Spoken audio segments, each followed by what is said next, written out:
Last night's episode of The View witnessed an extraordinary confrontation when Dame Helen Mirren declared, "I'm done with this show," and walked off set after Sunny Hostin questioned whether British actresses were stealing roles from American performers. The 78-year-old Oscar winner didn't just leave the studio.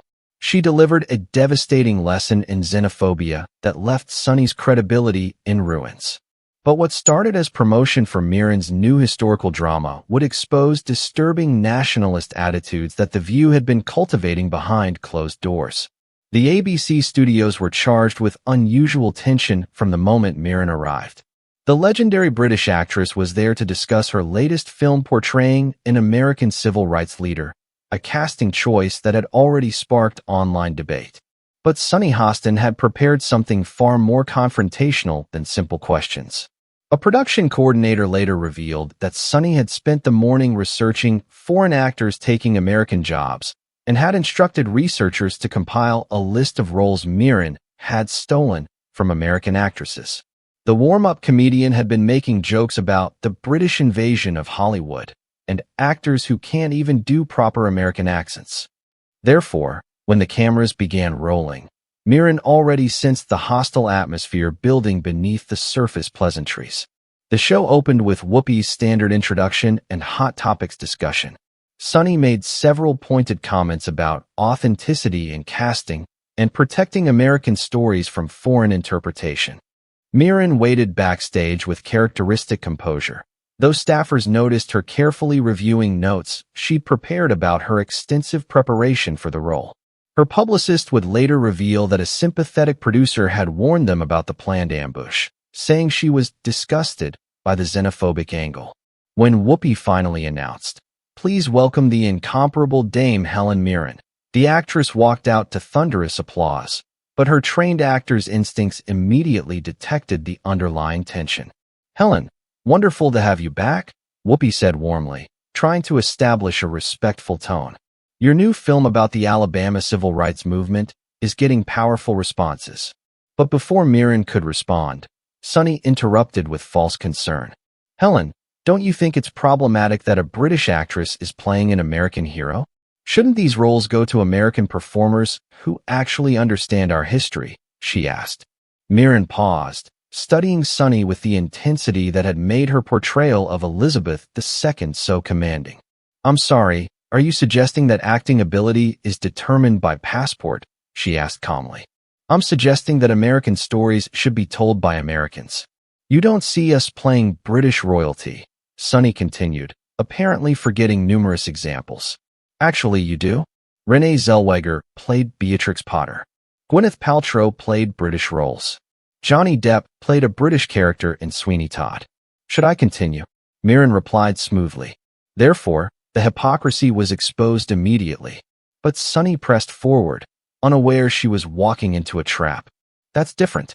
Those weren't real people who fought for civil rights," she said. "So acting is about nationality, not ability? Should we segregate theaters by country of origin?" Mirren asked, her voice carrying decades of classical training. "I'm talking about cultural authenticity. You can't understand the American Black experience," Sunny claimed. "And you can? As a Puerto Rican woman from New York? By your logic, you shouldn't discuss African American issues either," Mirren observed. The philosophical reversal was precise and devastating. The audience murmured uncomfortably. Joy Behar tried to intervene. "Helen, she's just raising important questions about representation," she said. "No, she's displaying xenophobia disguised as cultural concern." "There's a significant difference," Mirren replied without even looking at Joy. She stood up slowly, her movement deliberate and theatrical. "Sunny, I spent 6 months in Alabama researching this role. I lived with the family of the woman I'm portraying. I studied hundreds of hours of footage. But you think my birthplace disqualifies me?" she asked. "Americans should play Americans," Sunny insisted stubbornly. "Then Americans shouldn't play anything else. No more American actors as Russian spies, German officers, or French revolutionaries. Is that your position?" Mirren challenged. Sunny couldn't answer without revealing her double standard. But Mirren was just beginning her systematic destruction. "You know what I find particularly offensive? You're using legitimate concerns about representation to mask simple nationalism, she said. That's not what this is, Sunny protested. Isn't it? You're fine with American actors playing any nationality, but object to foreign actors playing Americans. That's not about representation. It's about territorial privilege, Mirren replied. She turned to the audience, commanding the entire studio with her presence. This woman believes that birthplace determines artistic legitimacy. By that logic, only New Yorkers should play New Yorkers. Only lawyers should play lawyers. Only murderers should play murderers, she told them. Several audience members laughed at the absurdity, but Mirren raised her hand for silence. This isn't funny. It's dangerous. She's promoting the idea that art should have borders, she said. I'm promoting American jobs for American actors, Sunny claimed desperately. No, you're promoting discrimination based on national origin. That's literally illegal in any other profession, Mirren observed. But then she revealed something that stunned everyone. Do you know what your researchers didn't tell you? The family of the woman I'm portraying specifically requested me for this role. They said my outsider perspective would bring fresh eyes to their mother's story. But you know better than them? She asked. They were probably pressured, Sunny suggested weakly. Say that again, Mirren commanded, her voice dropping to a dangerous whisper. Say that a black family from Alabama was pressured into choosing me. Say it clearly. Sunny couldn't. The accusation was too obviously false. The power dynamic had completely shifted. But Mirren wasn't finished. You want to know what's actually offensive? You're sitting there, someone who's never done a day of acting training, telling me I can't embody a character because of where I was born. Have you ever transformed yourself for a role? Have you ever spent months becoming someone else? Have you ever acted at all? She asked. That's not relevant, Sunny said defensively. It's entirely relevant. You're judging something you don't understand. You're gatekeeping an art form you've never practiced. That's not criticism. It's ignorance, Mirren replied. She walked toward the exit, then stopped. I'm done with this show. But before I leave, let me educate you about something, she said. Acting is the art of empathy. It's about understanding others regardless of difference. Your nationalism would destroy that. You'd create artistic segregation based on birthplace. That's not progressive. It's regressive, she continued. I'm trying to protect opportunities, Sunny claimed. You're trying to create artistic apartheid. Americans play Americans. British play British. Where does it end? Should only cancer survivors play cancer patients? Only war veterans play soldiers? Mirren asked. The reductio ad absurdum was perfectly executed. The audience could see the logical endpoint of Sunny's argument. But Mirren had more ammunition. You know what your former producer told me? That you specifically request British guests to ambush them about stealing from Americans. That you've done this before. This is a pattern of xenophobia, she revealed. That's not true, Sunny protested, but her co-host's expressions suggested otherwise. Whoopi, would you like to tell her about the meeting where you discussed her treatment of foreign guests? Or should I? Mirren asked. Whoopi looked uncomfortable, but spoke quietly. Sunny, we have talked about this. Your comments about British actors have been problematic, she admitted. The betrayal from her own co-host was devastating. But Mirren showed unexpected compassion. Sunny, you're the daughter of immigrants. Your parents came here seeking opportunity. How can you now deny that same opportunity to others? She asked. That's different, Sunny said weakly. How? Explain how your parents deserved a chance, but I don't.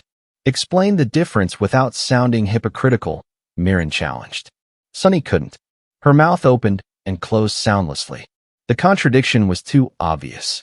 But Mirren delivered the final blow. You know what the civil rights leader's daughter told me? She said art has no borders. That stories belong to humanity, not nations. That empathy transcends birthplace. But you wouldn't understand that. You're too busy building walls, she said. She looked directly at the camera. To every foreign actor told they don't belong. Every artist told their birthplace disqualifies them. Every person made to feel unwelcome because of where they're from. You belong. Art has no borders. Don't let anyone tell you otherwise, she said. This will hurt your American career, Sunny said desperately. My career? I have 2 Oscars, 4 BAFTAs, and 5 decades of acclaimed work on both sides of the Atlantic. Your xenophobia can't touch that, Mirren replied. She walked off to a standing ovation. The entire audience rose, many cheering. The respect for Mirren's dignity was absolute. But Sunny sat alone, exposed as a nationalist hypocrite. We need to go to commercial immediately, Whoopi said urgently. Within minutes, #Mirren destroyed xenophobia was trending globally. The clip of her asking if theaters should be segregated by nationality went viral instantly. Acting unions worldwide praised her stand. The Screen Actors Guild released a statement condemning nationality-based discrimination in casting. But the real impact came from the revelation about the View's pattern of ambushing foreign guests. 3 British actors came forward confirming similar treatment. A French actress revealed being asked if she was stealing from Americans. The evidence of systematic xenophobia was overwhelming. Sunny attempted an apology the next day. I support all actors regardless of nationality, she said unconvincingly. But the damage was catastrophic. International viewers boycotted the show. Foreign celebrities refused bookings. The View faced a crisis of credibility. They'd been exposed as promoting nationalism disguised as cultural concern. Advertisers with global markets pulled support. The show's international distribution deals collapsed. Meanwhile, Mirren's film received massive international support. American civil rights organizations praised her performance. The family she portrayed appeared publicly to support her, destroying Sunny's narrative completely. The incident became known as the Mirren Principle, the idea that art transcends borders. Universities added it to cultural studies curricula. It became the definitive example of how nationalism corrupts artistic expression. But the deeper impact was on immigrant communities. Mirren had articulated something they'd felt but couldn't always express. That belonging isn't about birthplace, but about dedication, understanding, and empathy. Sunny's television career never recovered. She became synonymous with xenophobic gatekeeping. The woman who'd spoken about inclusion had been exposed as fundamentally exclusionary. Years later, when Mirren won her 3rd Oscar for an American role, she began her speech. To everyone who said I didn't belong because of where I was born, art has no passport. The camera found Sunny in the audience, forced to applaud while everyone remembered her humiliation. The confrontation had lasted less than 10 minutes. But its impact would reshape how the industry discussed nationality in casting. Helen Mirren hadn't just walked off The View. She'd walked away having exposed the ugliness of artistic nationalism. The dame had proven that talent transcends borders, that empathy needs no passport, and that those who build walls around art only wall themselves in. And Sunny Hostin, who'd questioned Mirren's right to play Americans, had been revealed as someone who understood neither America's inclusive ideals nor art's universal language. In the end, I'm done with this show became more than an exit line. It became a declaration that xenophobia disguised as cultural concern wouldn't be tolerated. That art belongs to humanity, not to nations.